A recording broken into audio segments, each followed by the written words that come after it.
So this video is on mission 2 here, the fossils one. And so this page here goes with this video here. So pause this video and watch this video. That's only 2 minutes, and it will answer your 2 questions here. Okay, so pause this video, watch this, it'll answer this. Alright, then going on to eating dinosaurs for dinner. So it says, has anyone ever told you that dinosaurs aren't extinct? It's true, they aren't. But how can that be? There's no T-Rexes at the zoo, no Triceratopses running around the plains. This level holds the key to understanding where today's dinosaurs are hiding: in our farms, in our trees, and on our dinner plates. Answer questions 3 through 5 below before you move on to the next level. So make sure you answer all of these before you go on to the next page. So the first question is, what is another name for a wishbone? So the where you get this information, I'm going to click on eating dinosaurs for dinner. Where you get all this information that you need is you actually have to read the information that they post here. And it's some interesting information, and it's pretty short. So living about 70 million years ago during the Cretaceous, this Tyrannosaur-like dinosaur walked on 2 legs, had lots of big sharp teeth, and grew up to 30 inches in length. Its name comes from the province of Alberta, where the first specimen was found. And so I'm looking for something about a wishbone. And so this is Archaeopteryx. It's a transitional form between reptiles and birds. Archaeopteryx had traits of both. He had a toothy reptilian jaw, a long bony tail, bird-like feathers, and a toe for perching.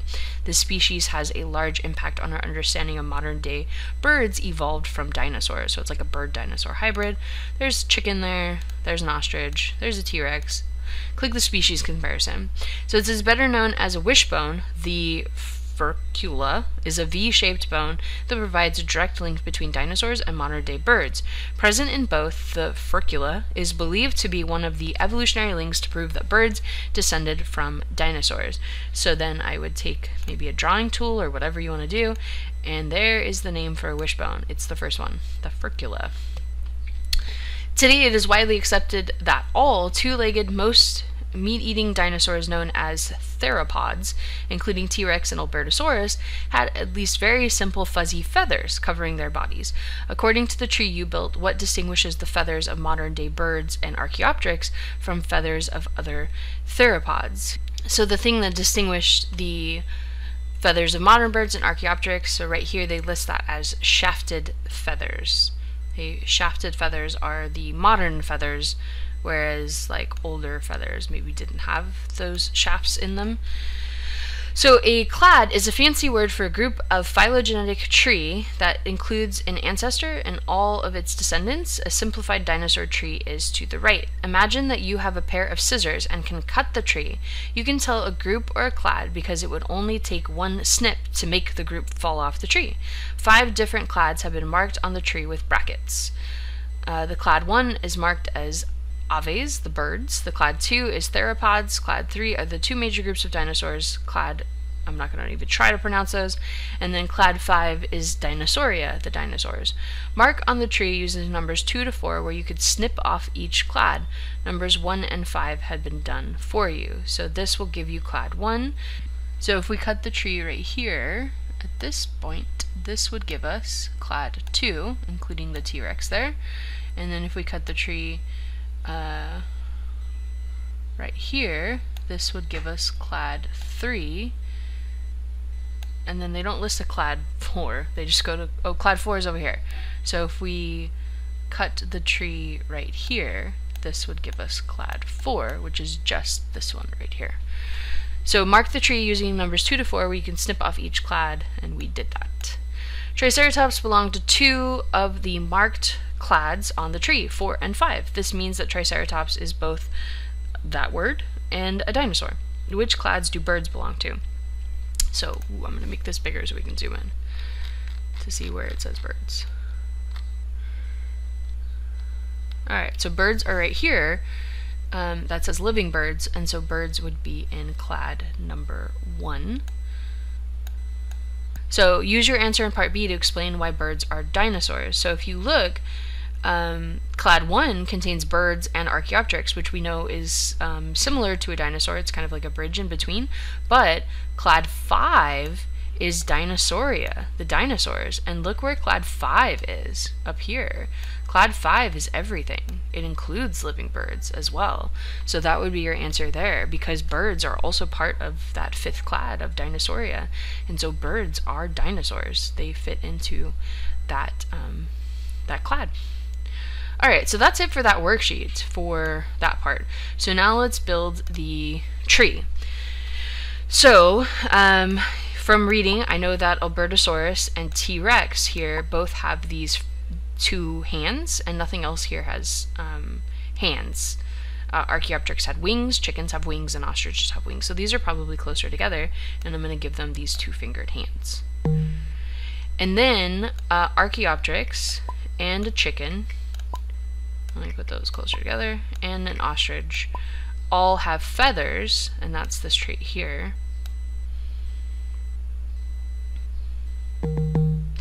And then toothless beak. So let me check real quick, because I'm not sure if an Archaeopteryx has teeth or not.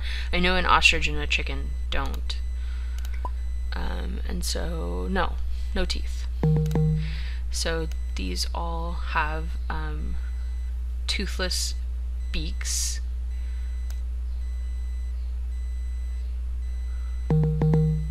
And then the wishbone here. So then it says, after solving the puzzle, answer the question, do birds have anything in common with dinosaurs? And the answer is yes, they're even in the same clade. Alright, next one. So one small step. So in this one here, you are looking at species that evolved from water to land, so like gave rise to reptiles. These are all extinct species. None of these exist anymore. So let me zoom out here and then go to the next one. Alright, so in one small step it says, there have been a number of dramatic transitions over the history of life. After a few billion years of nothing but single-celled organisms, multicellular life developed. Organisms evolved tissues and organs. Plants developed spores, flowers, and seeds. Animals developed complex neurological systems and external and internal skeletons. And of course, bacteria evolved novel methods to live just about everywhere on Earth. One of these great transitions is the subject of this level. Have you ever heard of an animal called Tiktaalik? How about Acanthiostega? These are but 2 of the many remarkable fossils which have documented the transition of animal life from water to land. Answer questions 6 through 9 below before you move on to this level, origin of whales. So these organisms here are relatives of fish, but they have arms, which is what allowed organisms to kind of crawl out of the ocean and start living on land. So arms was a really important evolutionary advantage. For an animal that lives in shallow water, what's the advantage of having eyes on the top of its head? Well, if we look here, I know Tiktaalik has eyes on the top of its head. You can see them right there. Tiktaalik lived 375 million years ago and had features of both fish, like gills and fins, and reptiles. The name Tiktaalik comes from the Inuit language spoken by some Inuit tribes.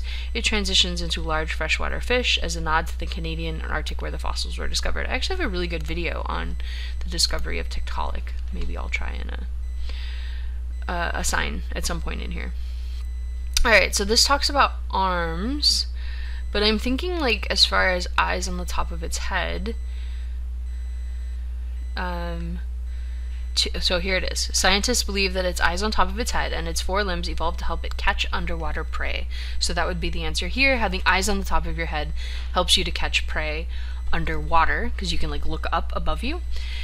Next one, we know Tiktaalik is more closely related to Acanthiostega than it is to that one, because Tiktaalik and Acanthiostega, if we look at Acanthiostega and Tiktaalik, what do they have that the other one here, the Eusthenoperon, doesn't have? So it only has arms, but Acanthiostega and Tiktaalik here, they have arms as well, and they also have eyes on the top of their head. So that one.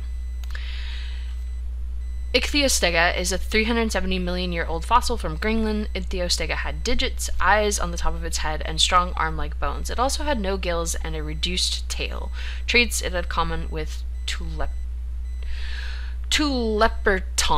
and Acanthiostega and those other ones. And all had gills and full tails. Use abbreviations provided to draw a phylogenetic tree that includes Ichthyostega. So I think we're going to leave this here for a second, and we're going to go build the actual tree here, and then we'll take this tree and we'll draw it here, plus we'll add the Ichthyostega. Alright, this one I know is closely related to Tiktaalik. They both had arms and they also had eyes on the top of their head. So that's going to make these a little bit maybe further related, and then we'll kind of see how that works out. Attach. Alright, so digits. Who has fingers? So let's look at traits. This one has web-like digits. This one does not. This one does not. This one does. Tulepton. So this one actually needs to go closer over here and give it both digits. Eyes on the top of their head goes to all three of these on top. They all have eyes on the top of their head.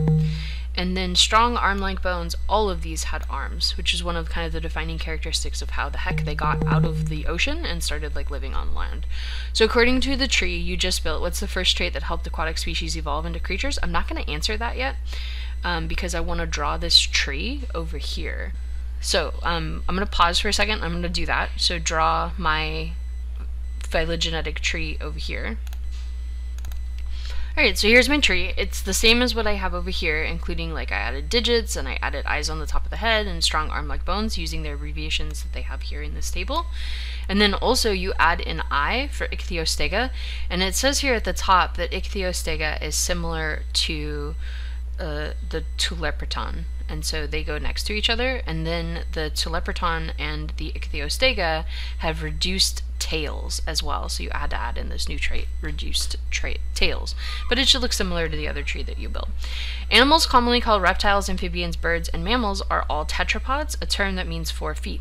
The transition from water to land is fascinating to scientists in part because it's our history. The transition documents the evolution of tetrapods, and humans are tetrapods. Tetrapods form a clade, which the following is true of tetrapods. They are more complex than non-tetrapods, they are more evolved, they are more closely related to each other than non-tetrapods. And so the answer would be all of the above. Alright, so I'm going to answer this question over here. According to the tree you just built, what is the first trait that helped aquatic species evolve into creatures that live on land? And that would be their arms. That came first. Alright, the next one is whales, and this is the last one in this mission, so you're almost done. Here you are going to, it says in the previous level you looked at the transition from water to land and the evolution of tetrapods. Several groups of tetrapods went on to make the reverse trip. So life evolved out of the ocean, and then life evolved right back into the ocean. So they headed back into the water. In this level you'll put together a tree that summarizes some of the changes that occurred as a group of mammals closely related to the modern day hippopotamus returned to the sea. Answer the questions 10 to 12 below before you move on to mission 3, DNA spells evolution. That would be the next mission. So, when did whale ancestors begin living full-time in the water? Alright, so in order to answer this question, we are going to build the tree first. So we're going to look at, because a hippo doesn't live full-time in the water. So what is the defining characteristic that separates hippos from all these other dudes that lived in the water? Did this one live in the water full-time? The world's earliest whale did not live in the water all the time. Alright, so the hippo and this one here with the P, they did not live in the water all the time. How about this one over here? Found a way to here underwater. Fossil records, crocodile-like species. It could live on land or in water. So this one doesn't live in the water full-time either. So we're looking at what showed up, what trait showed up when blue whales. And then let's see if this one lives in the water. Look at its tiny little back legs. It's so funny. Name meaning spear tooth, this 16-foot-long creature was a formidable predator armed with a large tail for fast swimming and huge teeth, and it thrived in warm oceans. So yeah, this definitely lived in the water. These tiny little back legs aren't going to help it on land. So whenever this one evolved, what is the trait that evolved right before it? So in order to do that, we need to put together the tree. So hippos are going to be out here, and I would guess these would be closer because they have like legs, and then these whales, I would put them closer together because they don't have any legs, and then this one's extinct. Alright, I'm probably going to switch this one, and the reason I did that is because I see 1 circle, 2 circles, 3 circles, 4 circles, 5 circles, and so that's always like a good sign if my circles go in order from either right to left or left to right. Alright, carnivorous diet. So if we don't know, we click. So are you a carnivore? Yes. Are you a carnivore? Yes. Are you a carnivore? No. Are you a carnivore? Yes. Are you a carnivore? Yes. Are you a carnivore? Yes. So everyone's a carnivore except the hippo. So that means I gotta do a little rearranging over here to attach these guys together and leave the hippo by itself. So everyone over here can be a carnivore. Alright, next, gills. Well, no one has gills, so that's one of those traits that they're just using to like fool you, so no gills. Living in seawater. So, do you live in seawater?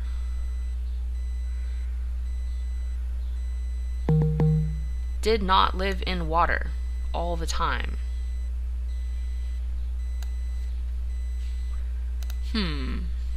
Let's see. If I put this here, does that light up all 3 of these? And it does. What if I put it over here? Do any of these live in seawater? Because it's not completely clear from the reading.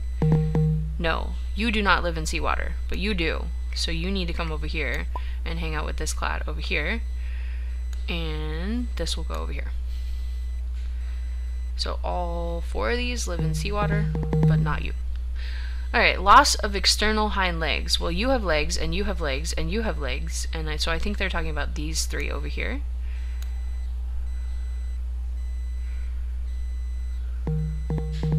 Nope, not you. So just you guys.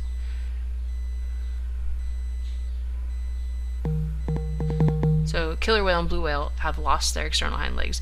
I didn't know if they counted this one, because if you look, like, is that really a leg? It's tiny. But yes, they say that's the legs. So tail flukes then would go to all 3 of these, because this one you can see has a tail fluke. It's a fast tail it would use for swimming.